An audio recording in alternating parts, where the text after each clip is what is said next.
temps long. Rien n'est plus sale que le sang du pardon. Je veux n'être qu'à toi. Jésus m'envoie. Aujourd'hui, nous allons aborder notre deuxième message dans cette série de communication en ligne. Et notre thème d'aujourd'hui s'intitule « Sur quoi méditer pendant les moments de crise majeure ?» Sur quoi méditer pendant les moments de crise majeure? Il est important que l'on réfléchisse parfois à ces questions. Ça nous aide à maintenir l'équilibre psychologique parce que les raisonnements que nous faisons pendant les moments de crise déterminent parfois les actions que nous menons. Donc, pour bien comprendre ce thème, nous allons l'aborder en trois temps. Dans un premier temps, nous allons nous intéresser à des moments de crise dans l'histoire. Et dans un deuxième temps, nous allons nous intéresser à l'attitude du prophète Jérémie, qui a traversé une crise majeure aussi en son temps, et voir quelles leçons nous pouvons apprendre, bien sûr, de ce prophète pour l'appliquer à nos vies aujourd'hui dans un troisième temps. Donc, pour revenir au premier point, les moments de crise. Il y a eu beaucoup de moments de crise dans le monde et parmi ces crises, il y avait les guerres. Dans le passé, beaucoup de royaumes se levaient pour aller conquérir d'autres royaumes. Des rois se levaient pour aller livrer la guerre contre d'autres rois et faire de ces rois des esclaves quand ils sont vaincus. Et donc, nous connaissons ces histoires. Maintenant, combien de morts ces histoires ont fait? Nous n'avons pas les statistiques malheureusement. Combien de destructions économiques ces guerres ont fait? On n'en a pas une idée. Deuxième chose, c'est l'esclavage. L'esclavage est une histoire connue de nous et les statistiques indiquent entre 12 et 13 millions de personnes victimes de l'esclavage, donc transportées de l'Afrique vers les Amériques. C'est beaucoup de millions de personnes touchées par ce phénomène. Cette statistique ne nous donne aucune idée de la conséquence de ces déportations sur les familles de ces esclaves. Quelle destruction ça a pu faire dans leurs familles, les familles qui sont laissées derrière eux, nous n'avons pas d'idée. Ensuite, il y a la colonisation. La colonisation a eu beaucoup de conséquences négatives dans les colonies. Les travaux forcés et les luttes, les conflits, n'est-ce pas, qui étaient engendrés par ces pratiques coloniales. On n'a aucune idée du nombre de morts que cela a pu engendrer. Nous savons que c'est beaucoup et les conséquences économiques et sociales de cette colonisation sont réelles. Quand ces colonisations sont terminées également, la venue de ces régimes et les coups d'État et les perturbations que ces choses ont engendrées, c'est beaucoup de problèmes que l'humanité a connus à cause du colonialisme. Ensuite, les deux guerres mondiales. Les statistiques indiquent que la Première Guerre mondiale a connu près de 40 millions de morts. 40 millions de morts. Et la Deuxième Guerre mondiale aurait fait entre 75 et 85 millions de morts. Vous voyez que nous sommes encore très loin de ces statistiques quand on pense au Covid-19. Parce qu'en fait, lorsque vous regardez la situation actuelle du Covid-19 dans le monde, à la date d'aujourd'hui, selon certaines sources, nous serions autour de 800 000 contaminés et de 60 000 morts dus au Covid-19. Si vous comparez ces statistiques aux statistiques de 80 millions de morts environ de la Deuxième Guerre mondiale, vous voyez bien que c'est une catastrophe, c'est vrai, mais ce n'est pas aussi alarmant comparé à ce que l'humanité a déjà vécu. Si l'humanité a pu survivre de la Deuxième Guerre mondiale et des autres catastrophes que nous avons évoquées, l'humanité va certainement faire face avec succès à ce Covid-19. Maintenant, tout près de nous, l'histoire de Ebola en Guinée et dans certains pays est une réalité. Si vous partez en Guinée forestière, cette maladie a tellement dévasté cette zone pendant une certaine période, mais aujourd'hui c'est devenu de l'histoire. Donc, pour Covid-19, c'est assez particulier parce que Covid a cette particularité d'être un ennemi commun pour tout le monde entier en même temps. Si la Deuxième Guerre mondiale, on pouvait voir certaines puissances qui étaient en conflit avec d'autres puissances, ici c'est tout le monde entier contre un seul ennemi. Et tout le monde se cache, même les présidents ou les premiers ministres, n'est-ce pas, les plus puissants que nous connaissons, comme le premier ministre britannique, n'est-ce pas, ce mal est un mal qui ne se combat pas avec des puissances physiques. Et ça fait sa particularité. Et sur le plan économique, ce mal a frappé tout le monde entier. Tous les grands secteurs sont frappés par ce mal sur le plan économique, avec les conséquences sur, n'est-ce pas, les familles, des personnes qui ont perdu leur emploi dû aux conséquences de cette maladie. Donc le mal est réel. Les crises viennent dans le monde et passent.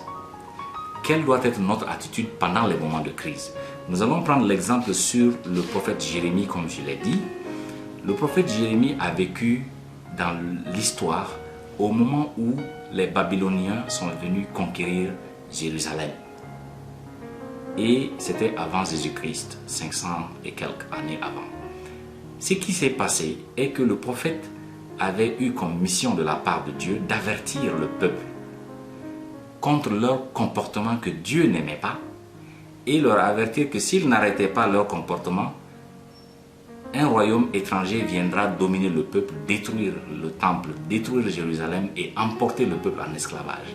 Malheureusement, quand il a donné ce message au roi et aux prêtres à l'époque, au lieu de recevoir ce message et de se repentir et d'adopter de bons comportements, le roi et son équipe et les prêtres alors se sont endurcis.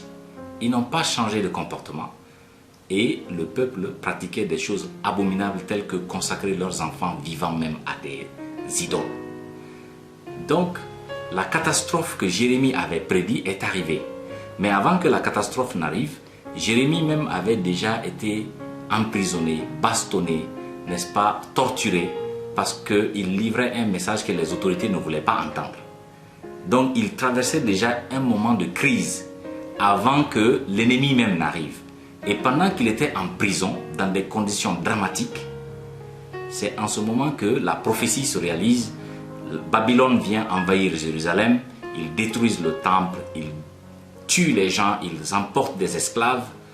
Et donc Jérémie se retrouve non seulement en prison, mais dans un environnement de guerre où son peuple est complètement détruit, l'économie est complètement saccagée, brûlée même, et les gens emportés. Nous ne sommes pas dans une catastrophe aussi importante. Mais il est important de prêter attention à l'attitude de Jérémie dans cette situation. Comment est-ce que Jérémie raisonnait? Il y a un texte que nous allons lire dans Lamentation, qui est un livre écrit par Jérémie et qui décrit cette histoire dramatique à un épisode.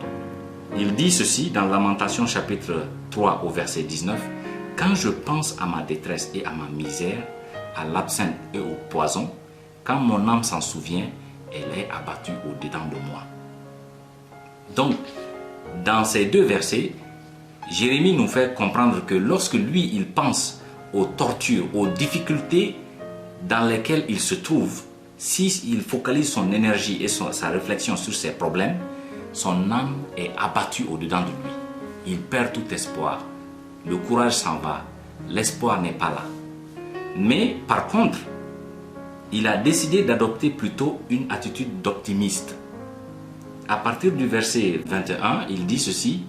« Voici ce que je veux repasser en mon cœur, ce qui me donnera de l'espérance. Les bontés de l'Éternel ne sont pas épuisées, ses compassions ne sont pas à terme. Elles se renouvellent chaque matin. Oh, que ta fidélité est grande. L'Éternel est mon partage, dit mon âme, c'est pourquoi je veux espérer en lui.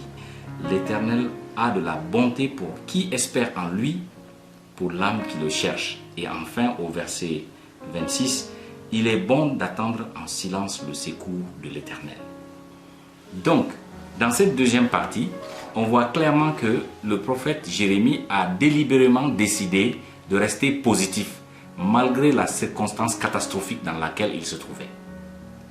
Il n'avait pas donné l'opportunité à son esprit de se focaliser et de méditer sur les côtés négatifs des conséquences de son emprisonnement, de la destruction de la ville et de la déportation de son peuple et tous ces problèmes d'esclavage qui allaient venir plus tard, mais il a plutôt laissé son cœur porter sa méditation sur les bonnes choses que Dieu a faites pour lui dans le passé. Et il a dit, les bontés de l'Éternel ne sont pas épuisées. Malgré la catastrophe, Dieu a de la bonté en réserve. Après la catastrophe, il donnera. Ensuite, Il a dit, les compassions de l'Éternel ne sont pas à leur terme. Ça veut dire, la catastrophe que nous vivons ne veut pas dire que Dieu n'aura plus pitié de nous. Dieu va nous visiter. Malheureusement, le comportement mauvais des individus ou des hommes peut souvent entraîner Dieu à envoyer des fléaux. Qu'on le croit ou pas, c'est un fait historique, c'est un fait biblique.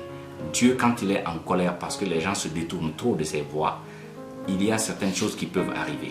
Mais ce n'est pas le moment pour nous de nous mettre dans des dispositions d'accusation contre nos autorités, contre nos présidents, contre nos gouvernants, et contre je ne sais pas qui. Nous devons avoir cette attitude de Jérémie. Faire en sorte que nous puissions penser aux bonnes choses que Dieu a déjà accomplies dans nos vies et les bonnes choses qu'il peut faire pour nous dans le futur et rester positif. Nous n'avons pas à nous paniquer. Et la dernière chose que je voudrais nous dire dans l'attitude de Jérémie et qui peut nous aider, c'est ce qu'il a dit au verset 26. Il dit, il est bon d'attendre en silence le secours de l'Éternel. Qui peut nous secourir face à ce coronavirus aujourd'hui? Les hommes peuvent bien faire ce qu'ils peuvent, mais nous devons attendre le secours de Dieu. Et cela dans la patience, dans le silence. Ne faisons pas trop de bruit, trop de critiques. Et pour nous aider dans ce sens, faisons très attention à notre attitude. Et je veux donc finir par attirer notre attention sur ces 3 points principaux que je veux tirer de l'expérience de Jérémie. La première chose, c'est de ne pas méditer sur le mal, ne pas nous paniquer et nous préoccuper de chercher les mauvaises informations seulement et alimenter notre esprit des mauvaises informations. Deuxièmement, nous ne devons pas, n'est-ce pas, oublier que Dieu a été bon. Dieu a fait des bonnes choses pour l'humanité. Imaginez les guerres dont j'ai parlé, les guerres mondiales, l'esclavage et ces choses ont été faites dans le monde, mais aujourd'hui le monde vit mieux. Après Covid, Dieu fera encore de bonnes choses pour l'humanité. Mettons notre espoir sur cela. Et finalement, attendons patiemment. Ce temps va s'écouler et nous allons rentrer dans une autre saison ou un autre épisode de la vie. Donc je vais me limiter là aujourd'hui et prier avec vous par rapport à, n'est-ce pas, toujours ce phénomène que nous traversons. Éternel, nous voulons te remercier pour ta présence. Merci pour ce que tu nous aimes. Tu aimes l'humanité. L'humanité a traversé des moments de crise graves. Tu es resté Dieu et tu as fait aujourd'hui que nous vivons des moments meilleurs. Avec cette maladie qui entraîne des conséquences économiques, sociales et qui est en train de frapper tout le monde entier en même temps. Nous ne savons pas qu'est-ce qui va arriver, mais nous avons de l'espoir que tu es au contrôle. Ces choses ne se passent pas à ton insu.